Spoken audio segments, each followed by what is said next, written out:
Selamat pagi Bapak Ibu saudari yang terkasih, Oma Opa, Om Tante, semua anggota Usinda. Kita akan sama-sama beribadah pada pagi hari ini. Kita akan mulai dengan doa. Bapa di surga yang kami kenali dalam nama Tuhan Yesus Kristus, kami mengucap syukur buat pagi hari ini.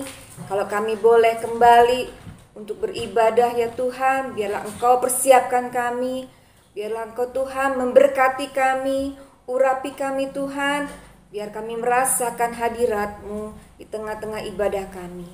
Terima kasih Tuhan Yesus, Engkau sudah beri kami kesehatan, kekuatan, dan biarlah ibadah kami ini Tuhan dapat menjadi kekuatan di tengah-tengah kehidupan kami. Terima kasih Tuhan Yesus. Kami mau mulaikan ibadah Usinda pagi hari ini. Haleluya. Amin. Kita sama-sama menyanyikan lagu ini. Kita akan lebih dalam menyembah. Kita akan lebih merasakan hadirat Tuhan. Haleluya.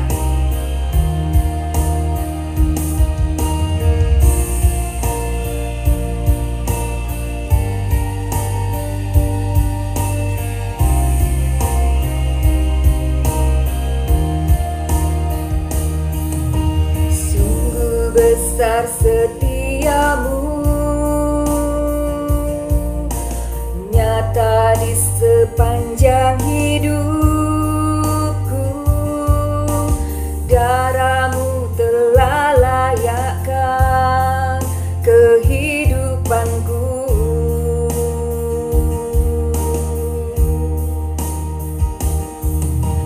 Tiada kata yang bisa indahnya Kau Tuhan, bagi-Mu segala pujian dan kemuliaan.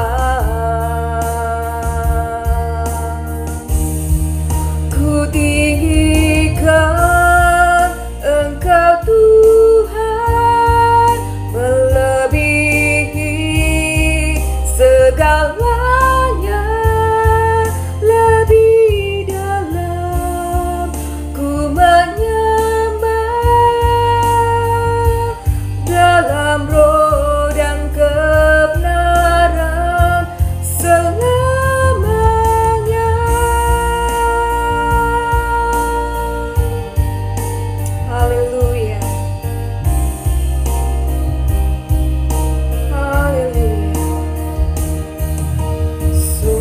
besar setiamu,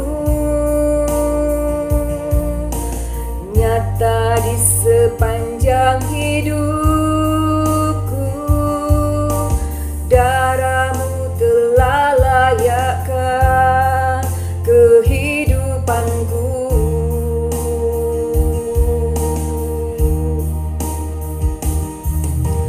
Tiada kata yang bisa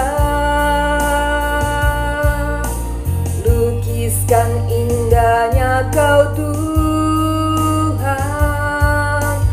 bagi-Mu segala pujian dan kemuliaan. Ku tinggikan Engkau Tuhan, melebihi segala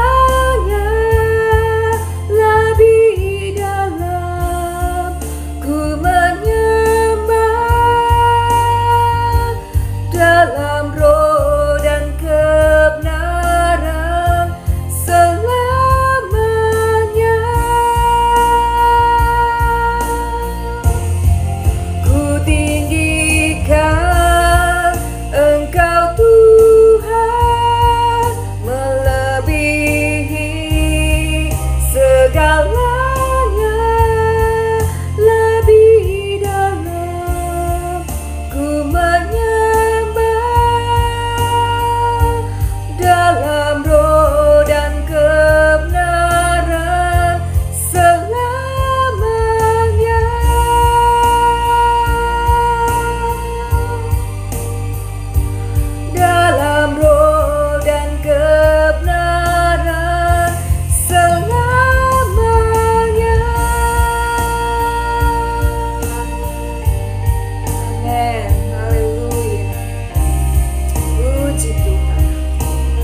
kita nyanyikan kembali pujian Tak Ku Tahu Kan Hari Esok.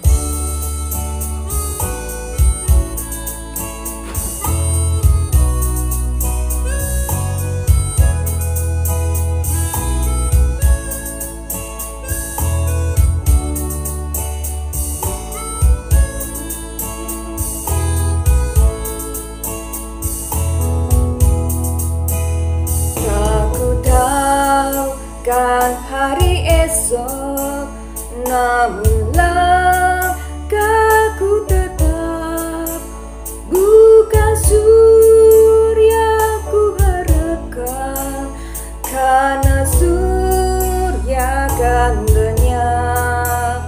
Oh tiada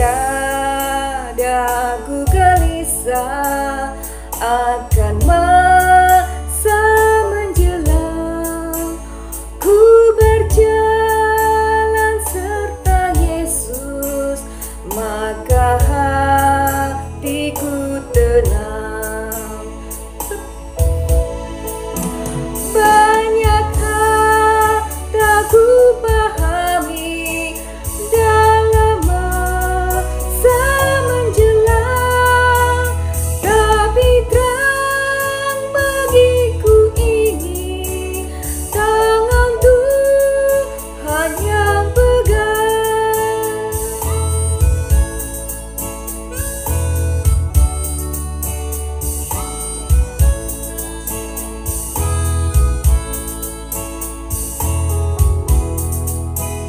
Makin teranglah perjalanan, makin tinggi aku naik, dan bebanku makin ringan, makin nampaklah yang baik.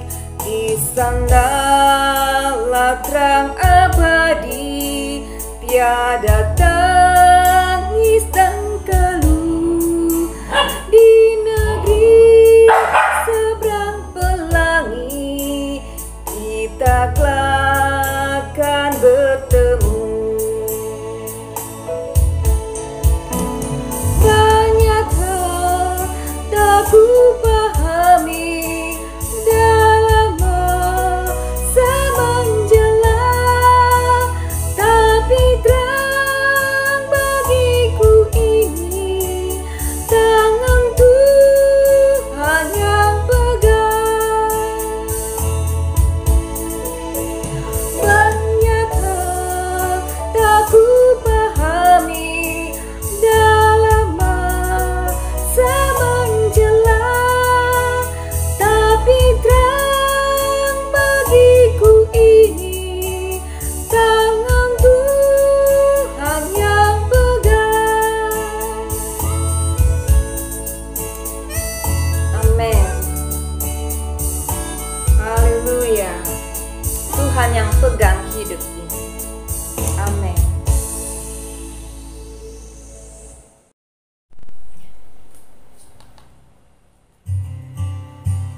Mari Bapak Ibu Saudara yang terkasih, kita nyanyikan lagu pujian ini.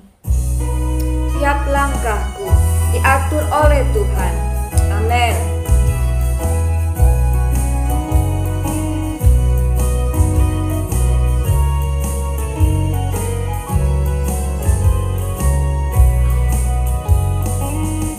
Tiap langkahku diatur oleh Tuhan, dan tangan kasih-Nya memimpinku di tengah badai dunia menakutkan. Hatiku tetap tenang teduh. Tiap langkahku ku tahu yang Tuhan pimpin.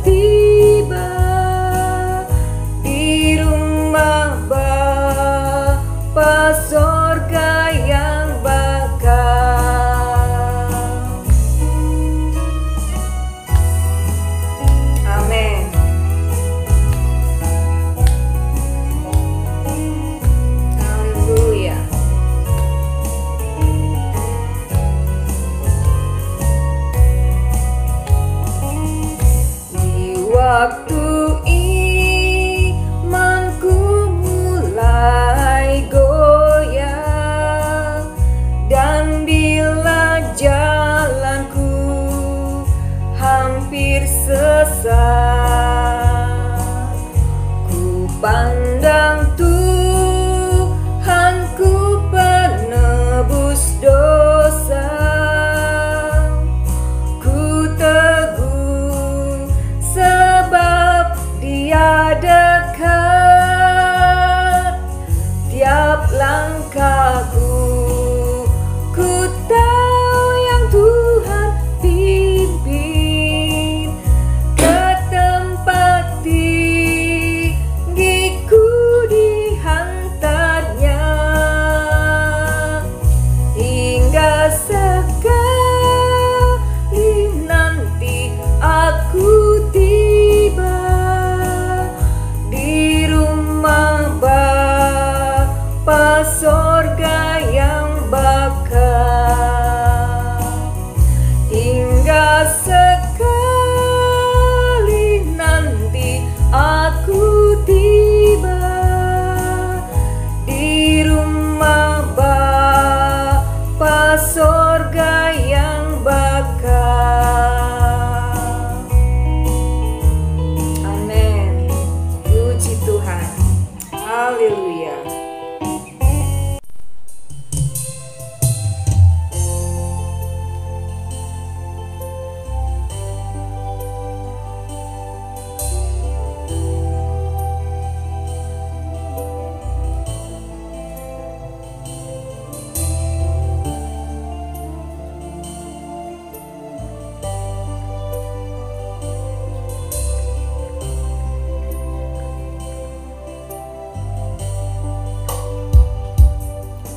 Seperti sayang haus, rindu aliran sungaimu,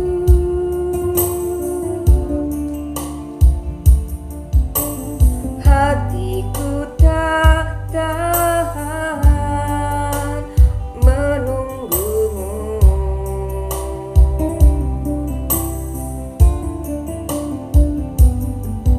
Bagai tanda gersang menanti datangnya hujan,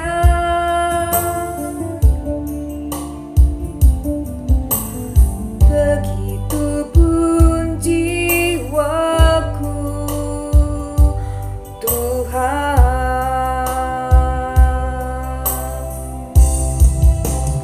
Hanya Engkau pribadi yang mengenal hatiku, tiada yang tersembunyi darimu. Seluruh isi hatiku Kau tahu, dan bawaku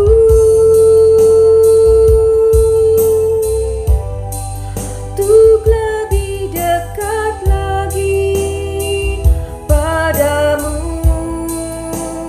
tinggal dalam indahnya dekapan kasih-Mu.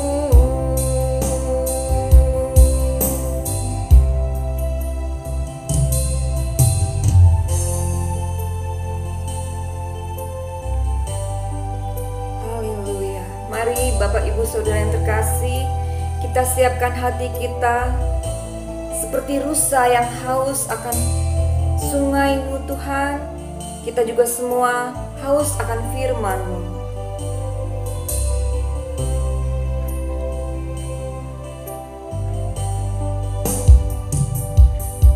Bagai tanda gersang menanti datangnya hujan,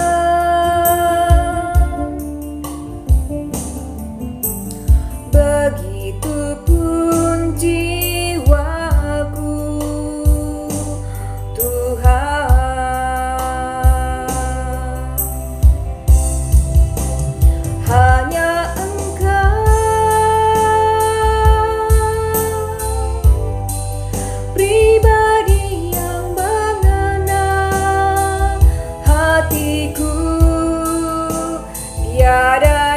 tersembunyi darimu. Suruh isi hatiku, kau tahu, dan bawaku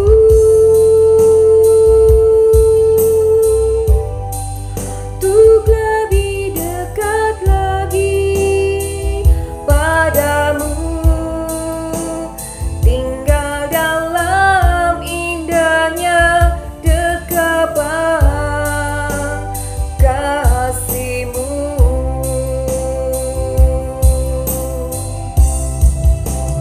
Hanya Engkau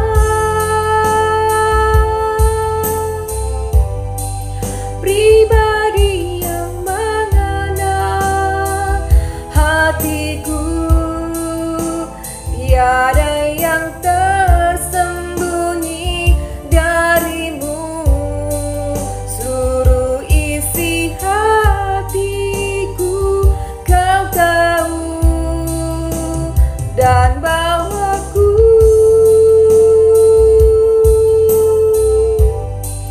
untuk lebih dekat lagi padamu, tinggal dalam indahnya dekapan kasih-Mu.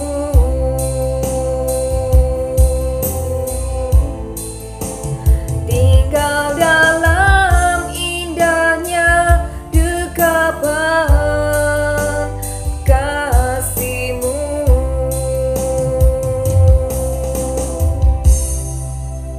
Amin. Haleluya.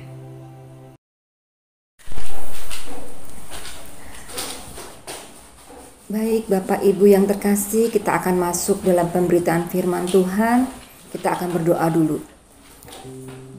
Bapa di surga, di dalam nama Tuhan Yesus Kristus, kami mengucap syukur buat pagi hari ini. Kalau kami boleh kembali beribadah ya Tuhan. Sebentar kami akan mendengarkan firman-Mu, merenungkan setiap firman-Mu Tuhan. Biarlah kuasa Roh-Mu ada atas hamba-Mu, dan biarlah Tuhan apa yang kami dengar itu akan menjadi rema dalam kehidupan kami. Kami perlu kuasa-Mu Tuhan, biar kuasa Roh Kudus terus melingkupi kami. Terima kasih Tuhan Yesus, kami mengucap syukur di dalam nama-Mu. Haleluya. Amin. Bapak Ibu yang terkasih, kita akan sama-sama belajar tentang firman Tuhan. Tema pagi hari ini adalah warisan iman yang hidup. Oma opa, kadang-kadang kita juga inginkan memberikan warisan kepada anak cucu kita. Kita ingin memberikan yang terbaik untuk anak cucu kita. Mungkin kita tidak punya harta, kekayaan, atau rumah yang bagus yang bisa diwariskan untuk anak cucu kita. Tapi kita punya sesuatu yang berharga di dalam hidup ini, yaitu warisan iman yang hidup. Kita akan baca dalam 2 Timotius 1. 2 Timotius 1 ayat yang ketiga sampai kelima. Aku mengucap syukur kepada Allah yang kulayani dengan hati nurani yang murni seperti yang dilakukan nenek moyangku. Dan selalu aku mengingat engkau dalam permohonanku baik siang maupun malam. Dan apabila aku terkenang akan air matamu yang kau curahkan, aku ingin melihat engkau kembali supaya penuhlah kesukaanku. Sebab aku teringat akan imanmu yang tulus ikhlas, yaitu iman yang pertama-tama hidup di dalam nenekmu Lois dan di dalam ibumu Yunike, dan yang aku yakin hidup juga di dalam dirimu. Di sini Rasul Paulus mengucap syukur karena dia memiliki anak rohani yang dia kasihi, yang saat itu harus dia tinggalkan karena dia akan pergi ke tempat lain. Dan dia merasa bahwa Timotius adalah anak rohani yang punya iman yang bertumbuh. Dan Paulus yakin Timotius ini adalah pelayan Tuhan yang benar-benar percaya sungguh kepada Tuhan dengan tulus. Dan iman yang dia dapat itu dia wariskan dari ibunya Eunike dan neneknya Lois. Iman yang hidup dalam Timotius bertumbuh karena diwarisi oleh orang tua yang juga punya iman percaya yang sungguh-sungguh. Iman yang hidup dalam Timotius ini bisa bertahan dalam menghadapi ujian. Dan Paulus yakin Timotius akan menjadi pelayan atau hamba Tuhan yang baik. Dan kita mau belajar bagaimana iman percaya yang seperti dimiliki oleh Timotius ini bisa juga kita miliki. Kita akan belajar di dalam Ibrani 11. Ibrani 11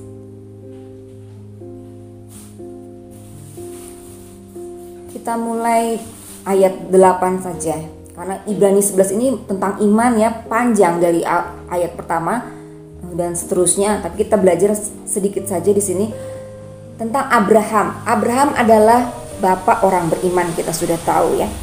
Dalam ayat yang ke-8, karena iman Abraham taat ketika ia dipanggil untuk berangkat ke negeri yang akan diterimanya menjadi milik pusakanya. Lalu ia berangkat dengan tidak mengetahui tempat yang ia tujui.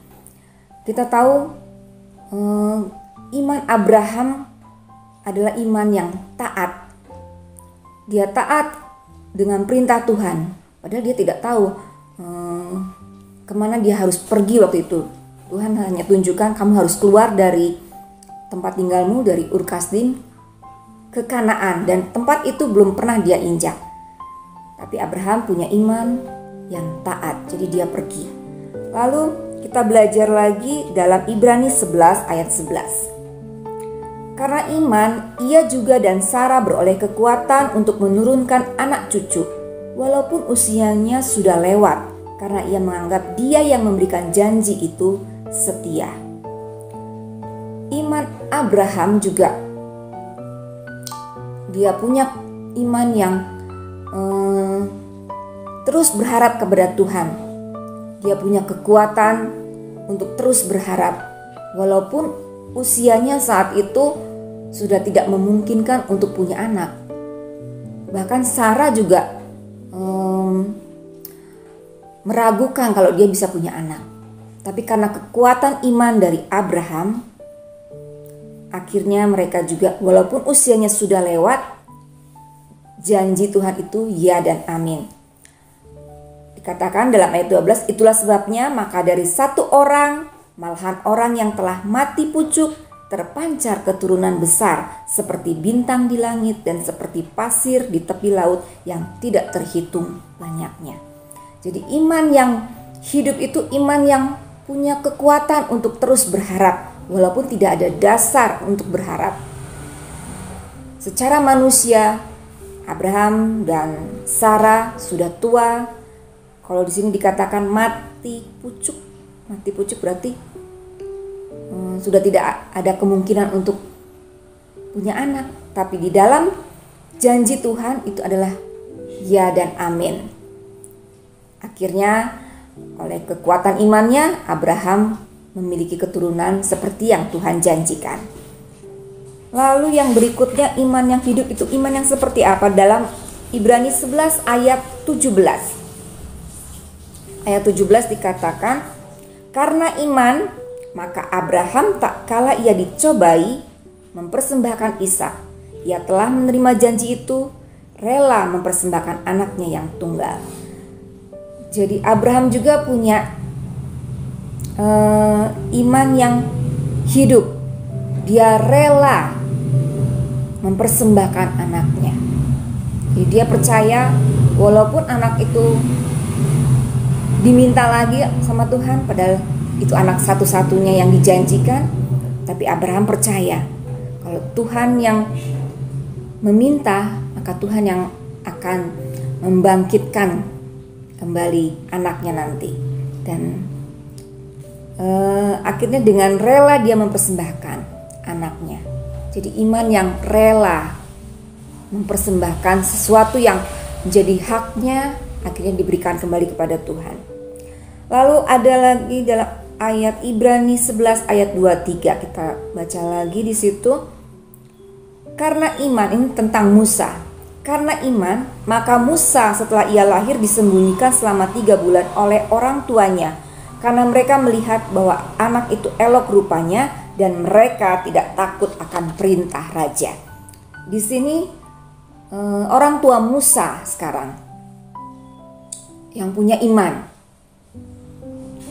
Padahal saat itu ada perintah untuk membunuh anak laki-laki dari bangsa Israel.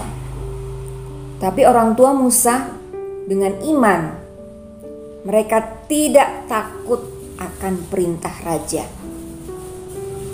Hanya karena iman, Musa disembunyikan. Jadi di dalam iman yang hidup itu tidak ada rasa takut, walaupun ancamannya adalah pembunuhan. Ya.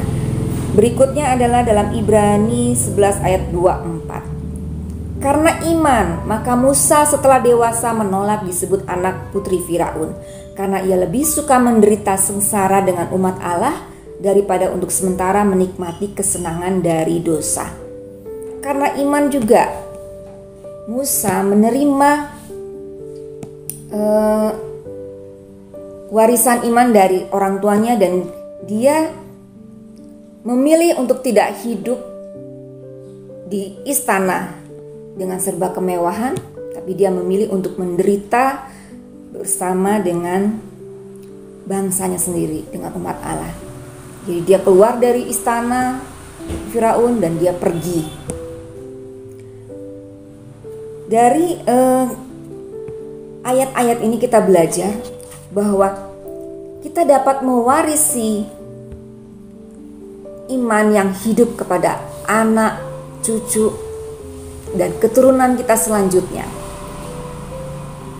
Iman hidup yang seperti apa? Yang seperti contoh tadi, yang taat pada perintah Tuhan, lalu yang rela berkorban, seperti Abraham memberikan persembahan anaknya sendiri. Lalu iman yang seperti apa? Seperti orang tua Musa yang tidak takut akan perintah raja, tidak takut walaupun ancamannya adalah pembunuhan. Lalu ada iman yang hidup itu juga yang lebih suka menderita sengsara daripada menikmati kehidupan yang serba ada di istana. Dia memilih untuk mengikuti kehendak Tuhan dengan mau menderita sengsara. Dan inilah warisan yang bisa kita berikan untuk anak cucu. Saya pernah membaca sebuah buku. Di situ ada penelitian. Yang satu adalah keluarga suami istri yang tidak mengenal Tuhan. Boleh dibilang ateis ya, suami istri ini ateis. Lalu ada penelitian selama 100 tahun dari sejak pasangan ini menikah sampai keturunan-keturunan berikutnya. Di situ dikatakan bahwa keturunan dari orang ateis ini yang tidak mengenal Tuhan itu hidupnya kacau. Ada banyak yang jadi penjahat, ada yang jadi pembunuh, menjadi pelacur. Ya hidup tidak kenal Tuhan bagaimana? Jadi keturunannya pun sama seperti itu. Tapi sebaliknya ada keluarga pendeta, suami istri ini hamba Tuhan, entah di abad keberapa, dan itu sudah ada penyelidikannya. Jadi diselidiki dari keturunan kedua hamba Tuhan ini sampai keturunan yang keberapa, nggak tahu berapa, karena itu diteliti mungkin sekitar 100 tahun. Ternyata dari keturunannya ini banyak yang ada yang menjadi hamba Tuhan juga, pendeta, ada yang menjadi peneliti, ada juga yang menjadi dokter, tentara, bahkan ada yang menjadi wakil presiden Amerika Serikat. Saya lupa namanya siapa, pokoknya. Jadi ternyata warisan iman itu bisa menjadi sesuatu yang berharga, dan itu akan terus dinikmati oleh anak cucu kita. Karena Tuhan itu Allah yang setia. Dia bilang Dia akan memberkati keturunan demi keturunan. Memang terbukti keturunan yang punya iman kepada Tuhan, yang punya iman percaya yang tulus kepada Tuhan, hidupnya, keturunannya terjamin, ya. Iman yang hidup dalam orang percaya yang sungguh-sungguh itu akan bertahan menghadapi ujian. Hidup mereka ada dalam pemeliharaan Tuhan. Jadi kita gak perlu takut. Oma opa selalu mendoakan anak cucu. Kita gak perlu takut bahwa anak cucu kita akan menjadi seperti apa, karena Tuhan sudah janji bahwa anak cucu kita akan diberkati. Karena iman itulah yang kita wariskan.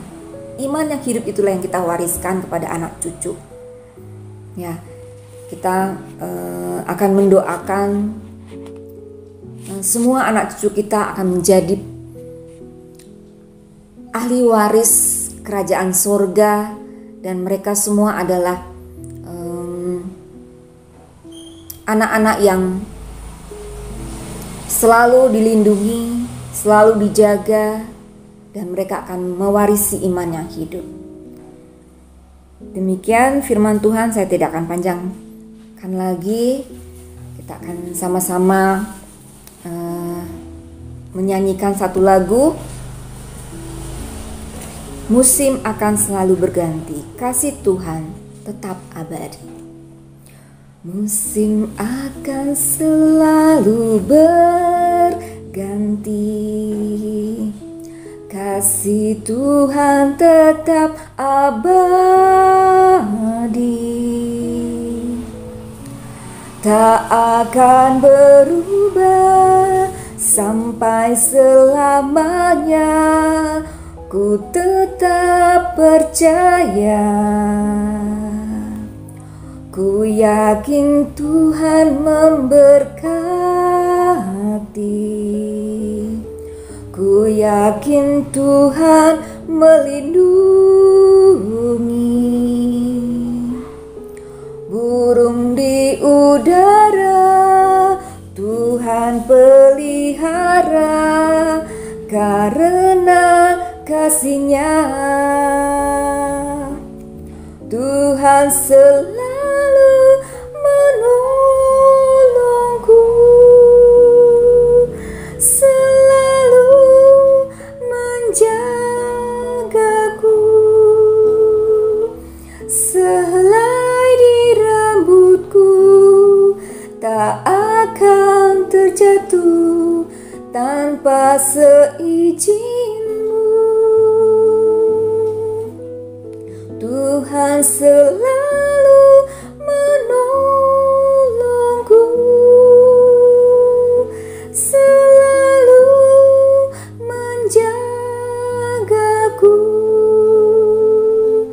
Dia mengenyangkanku dan peliharaku seumur hidupku. Haleluya, haleluya. Terima kasih Tuhan Yesus, terima kasih untuk firman-Mu. Kami percaya Tuhan bahwa iman percaya kami dapat kami wariskan kepada anak cucu kami. Dan kami percaya Engkau-lah yang pelihara kehidupan anak cucu kami. Terima kasih Tuhan Yesus buat ibadah pada pagi hari ini. Kami boleh menikmati, kami boleh merasakan bahwa kuasa-Mu hidup dalam kehidupan kami. Terima kasih Tuhan. Biarlah kami mau serahkan segala pergumulan kami. Engkau tahu Tuhan kerinduan kami. Kami percaya anak cucu kami dipelihara. Kami percaya apa yang menjadi kerinduan mereka, Engkau yang akan memberikannya. Anak cucu kami tidak akan meminta-minta, itu yang menjadi janji-Mu Tuhan. Anak cucu kami dipelihara. Terima kasih Tuhan Yesus. Biarlah oma, opa yang saat ini mungkin dalam kelemahan tubuh, biar Engkau yang akan memberi kekuatan. Yang sakit disembuhkan, yang lemah dikuatkan. Terima kasih Tuhan Yesus. Biarlah kami dapat berjumpa kembali di ibadah-ibadah yang selanjutnya. Di dalam nama Tuhan Yesus Kristus kami sudah berdoa dan mengucap syukur. Haleluya.